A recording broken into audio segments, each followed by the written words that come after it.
Attention, cette émission est laissée à la discrétion de l'auditeur. Les propos et les opinions peuvent choquer. Oreilles sensibles s'abstenir. Richard Martineau.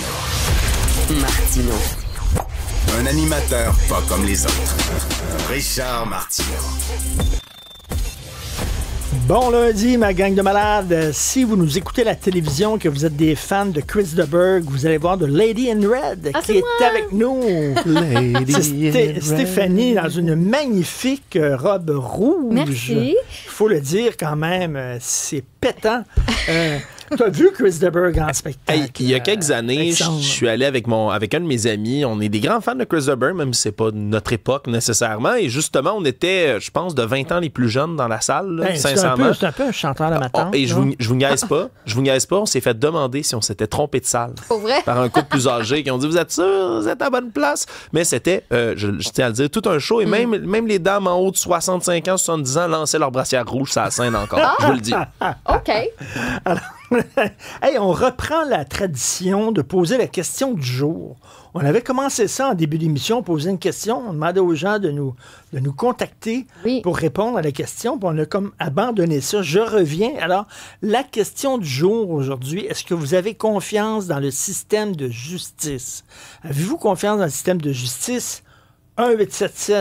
1-877-827-2346 ou Cube Radio. 187 Cube Radio. 187 Cube Radio. Studio@cube.ca. 1-877-827-2346. Je vous parle de ça parce qu'il y a plein de petites histoires autour de ça dont je veux vous parler.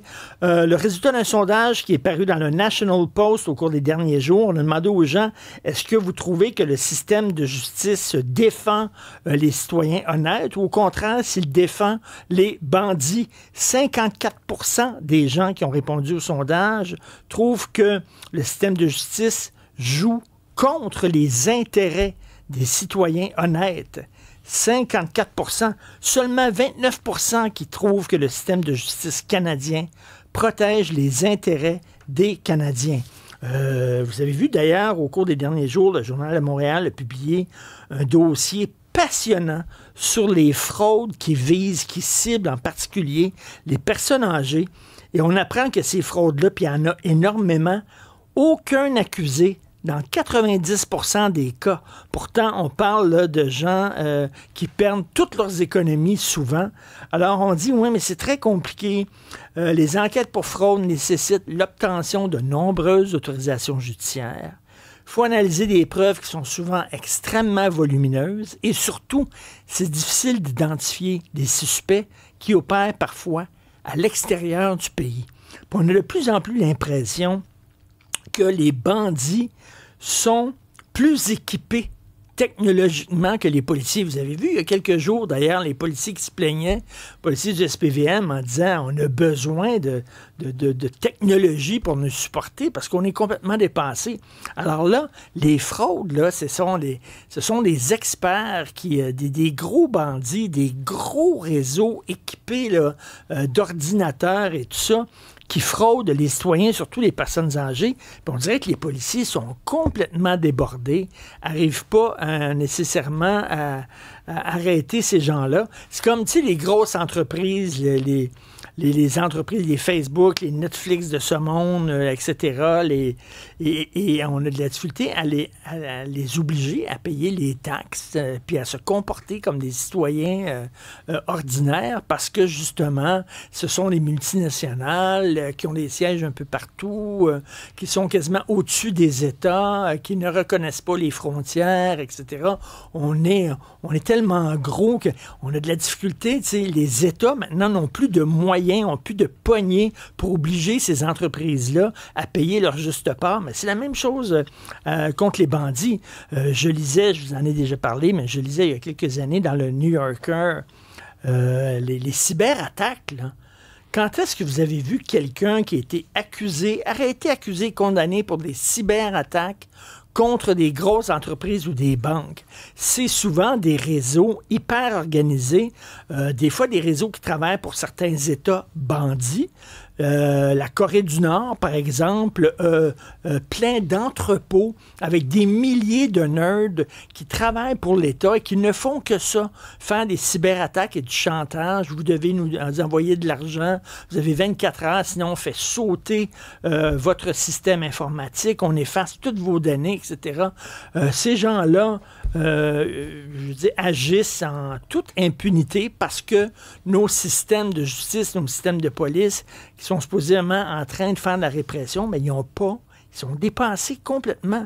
Attendez que la réalité virtuelle se mêle de ça, là.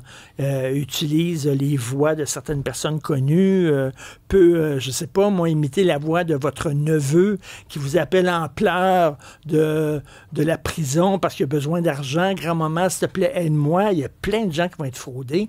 Et on trouve... Moi, j'ai l'impression que le système est complètement dépassé.